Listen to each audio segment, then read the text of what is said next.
Hello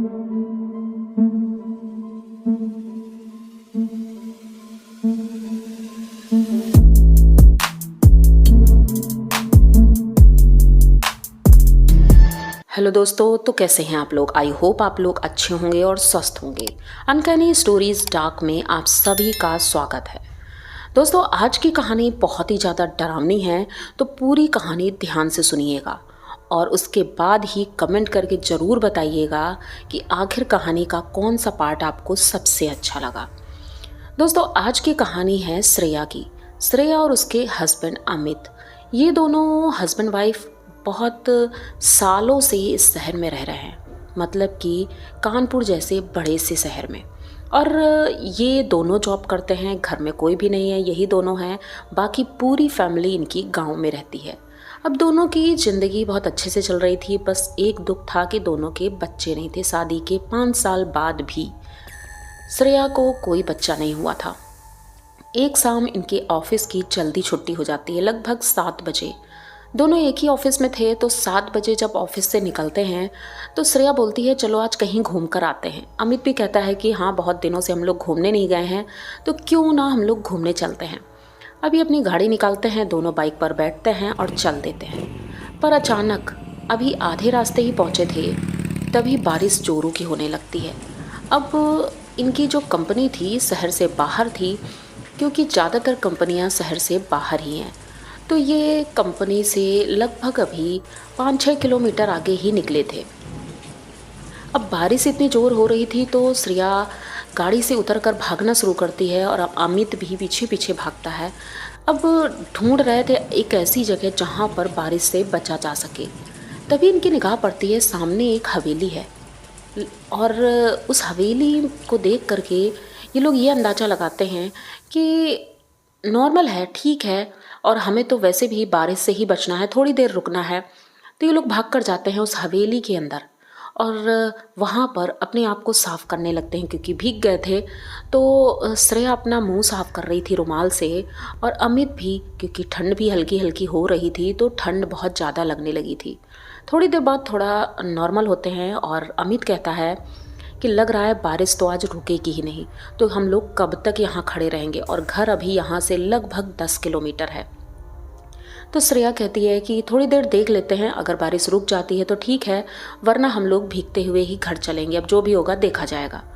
तो ये लोग रुके रहते हैं। तभी अचानक से हवेली के अंदर से कुछ आवाज़ें आती हैं, जैसे कि अंदर कोई है, कोई टहल रहा है। अब ये दोनों पीछे मुड़कर देखते हैं, पर इन्हें दिखता कोई नहीं है, आवाज़ें क्लियर है। तो श्रेया कहती है मुझे लगता है हम लोगों की तरह ही कोई अंदर है। तो ये दोनों धीरे धीरे अंदर की तरफ बढ़ने लगते हैं और आवाज़ देते हैं कि कोई है अंदर, अंदर कोई है, लेकिन कोई भी इन्हें रिटर्न में आवाज़ नहीं आ रही थी। ये लोग फिर भी अंदर जाते हैं। खूब अंधेरा था, तो श्रेया अपना मोबाइल निकालती है और उसकी रोशनी से इधर उधर देखने की कोशिश करती है, पर कोई भी नहीं दिख रहा था। अचानक से जब इनकी निगाह ऊपर पड़ती है तो देखते हैं कि अंदर एक बहुत बड़ा हॉल है, उसी से किनारे से सीढ़ियाँ गई हैं और ऊपरी मंजिल पर एक लड़की और एक लड़का, ये दोनों खड़े हैं और इन्हें देख रहे हैं। अब अंधेरा इतना ज़्यादा था कि क्लियर कुछ नहीं दिख रहा था। तो इन्होंने आवाज़ दी, भाई कौन हो, और मुझे लगता है हमारी तरह तुम लोग भी फंस गए हो यहाँ पर। तो ऊपर से आवाज़ आती है, कहते हैं हाँ हम भी फंस गए हैं यहाँ पर। तो ये लोग कहते हैं देखो हम लोगों की तरह ये भी फंसे हैं, चलो कोई बात नहीं, एक दूसरे के साथ बातें करेंगे और टाइम कट जाएगा।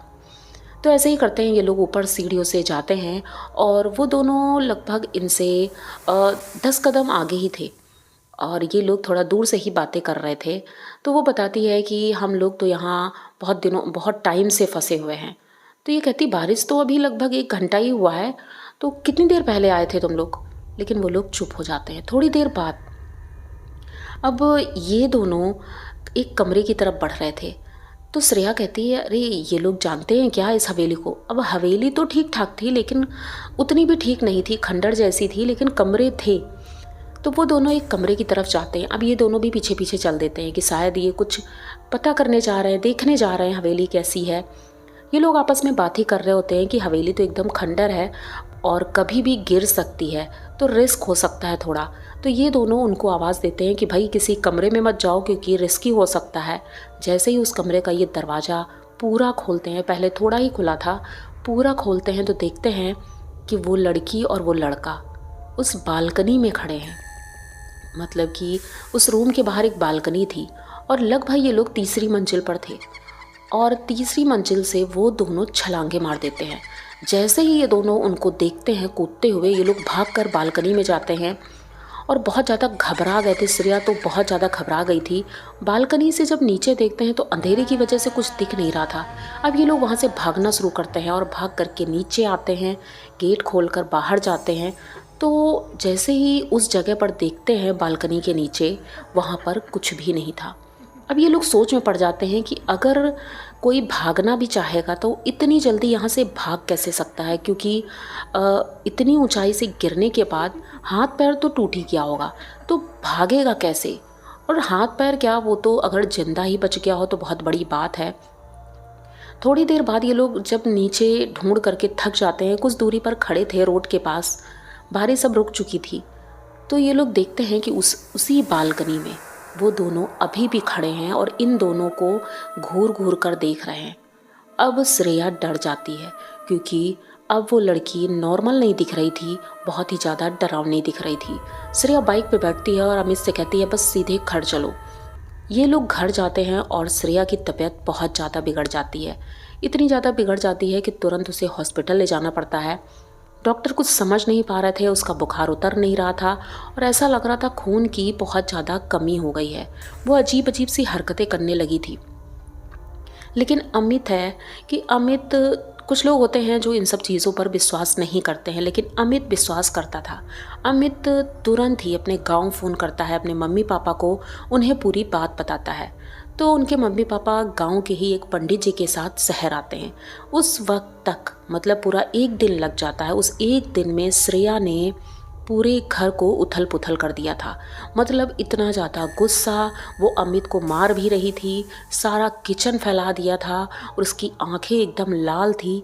वो कुछ समझ नहीं पा रही थी आखिर मैं कर क्या रही हूँ। नॉर्मल तो वो थी ही नहीं, उसके बाल खुले हुए थे और बुखार की वजह से शरीर बहुत ज़्यादा तप रहा था।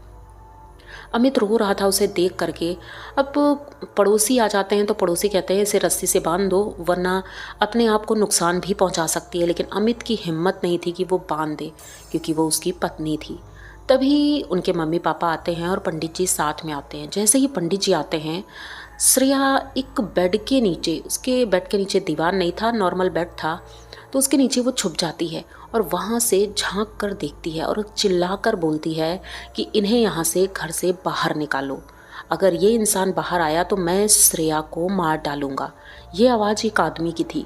ये सुन करके घर वाले बहुत ज़्यादा डर जाते हैं। अमित किसी तरह कोशिश करके उसे बेड से बाहर निकालता है। पंडित जी कुछ भभूत उसके ऊपर डालते हैं, उसके बाद वो बेहोश हो जाती है। पंडित जी अपनी पूजा शुरू करते हैं और बताते हैं कि तुम लोग शायद रात के वक्त कहीं गए थे और वहाँ से ये प्रेत आत्मा यहाँ आ गई है। अब अमित तो बता ही चुका था पूरी बात, तो पंडित जी कहते हैं कि ठीक है, मैं इसे ठीक कर दूंगा, क्योंकि अभी तुरंत की ही बात है तो ठीक भी हो जाएगी। अगर थोड़ा सा भी लेट हो जाता, क्योंकि अमावस्या आने वाली है और अमावस्या के बाद ये चीज़ें ठीक नहीं होती हैं।